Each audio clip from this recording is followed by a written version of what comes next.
Bonsoir à tous et bienvenue dans cette édition. L'enquête continue d'avancer concernant les émeutes de Villiers-le-Bel. 4 personnes ont été mises en examen et 3 d'entre elles ont été emprisonnées dans la journée. Toutes sont soupçonnées d'avoir tiré sur les forces de l'ordre en novembre dernier. Bilan de la semaine, 19 personnes ont été déférées devant la justice et 11 ont été placées sous mandat de dépôt. Le Salon de l'Agriculture ouvre ses portes demain au grand public. C'est déjà la 45e édition. L'événement est toujours très prisé par les visiteurs qui se massent en nombre chaque année pour découvrir les trésors du terroir français. On attend 600 000 visiteurs. Stéphanie Benedicto s'est rendue sur place pour les derniers préparatifs. Ce matin, à la porte de Versailles, le parc des expositions est fermé au public. À l'intérieur, les allées sont vides, les agriculteurs règlent les derniers détails sur leur stand et les vaches goûtent encore aux rares moments de tranquillité avant l'assaut des visiteurs demain. Des centaines de milliers de curieux sont attendus pendant 8 jours. Contrairement à d'autres salons plus spécialisés, celui de l'agriculture est avant tout grand public. Il est notamment plébiscité par les franciliens. Nous avons en moyenne un visiteur sur 2 de Paris-Île-de-France, donc un visiteur sur 2 de province, ce qui est assez typique pour un salon parisien. Il est clair que ce trait d'union entre le monde rural et le monde urbain est très très important. Et c'est pour ça que nous développons chaque année vraiment notre caractère pédagogique pour faire de cet événement un vrai outil, une leçon de choses en fait, pour à la fois les familles, le grand public et aussi 20% de professionnels qui sillonnent ce salon. Pour le millier de professionnels présents, c'est l'occasion de promouvoir des produits de qualité, d'exposer leurs plus beaux cheptels. Et la région Île-de-France n'est pas en reste, 25 producteurs sont présents sur le site. La région Île-de-France, c'est 50% de terres agricoles, donc c'est une région où l'agriculture a une importance particulière. Et c'est une agriculture qui est très méconnue du grand public. Le salon de l'agriculture permet d'apporter de la notoriété aux agriculteurs et à l'agriculture francilienne. Mais au fait, quelles sont les spécialités franciliennes ? Vous allez trouver du Grand Marnier, vous allez trouver de l'amande poivrée de Milly, vous allez trouver du Brie de Meaux et du Brie de Melun qui sont 2 fromages AOC. Vous allez retrouver du cidre, vous allez retrouver de la bière, vous allez retrouver du pain, la baguette de Paris, vous allez trouver des macarons. Il y a une diversité exceptionnelle de produits en région Île-de-France. Cette année, le thème choisi, c'est l'agriculture au cœur de la vie. Après le Grenelle de l'environnement cet automne, la découverte ou la redécouverte des produits naturels devrait avoir un certain succès.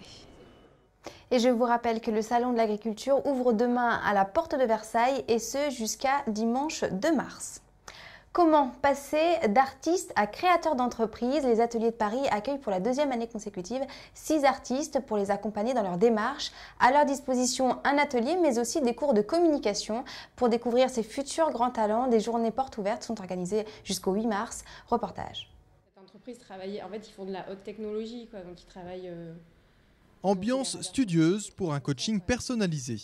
Pour Cécile, comme pour Junior, vendre est bien plus difficile que créer. Valoriser leur profil, choisir leurs clients ou faire face aux démarches administratives, il faut tout apprendre.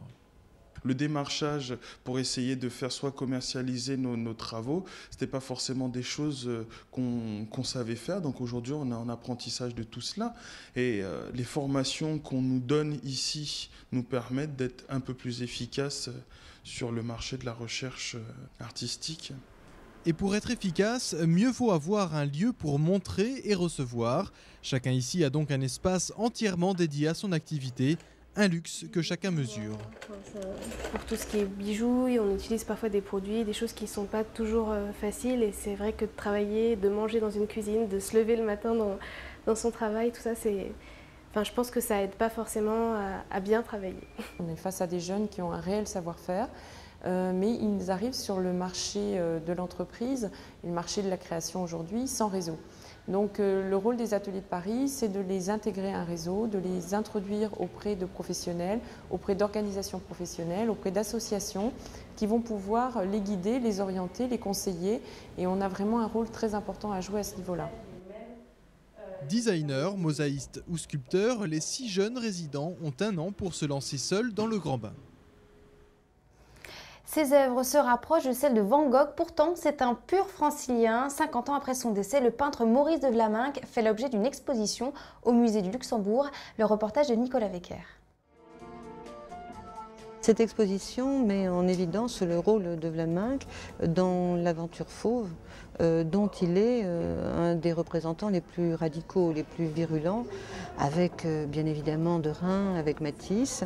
Tous les paysages de Vlaminck, à cette période, se situent dans la vallée de la Seine, à proximité des endroits où il habitait, Chatou, Rueil.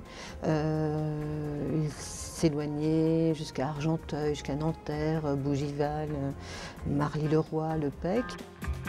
Vlaminck était un rebelle, il a fréquenté énormément les milieux libertaires au début du siècle. C'était donc un anarchiste, pacifiste, antimilitariste, et qui était en révolte absolue avec la société de son époque. Cette exposition se tiendra donc au musée du Luxembourg jusqu'au 20 juillet. C'est la fin de cette édition, je vous remercie de l'avoir suivi. Retrouvez toute l'information sur internet pariscap.com et tout de suite votre météo. Dinasol, les parquets de luxe à prix discount, vous présente la météo.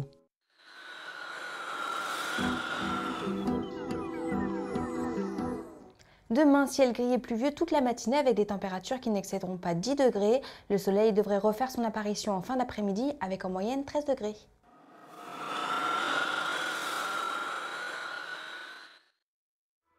Dinasol, les parquets de luxe à prix discount, vous a présenté la météo.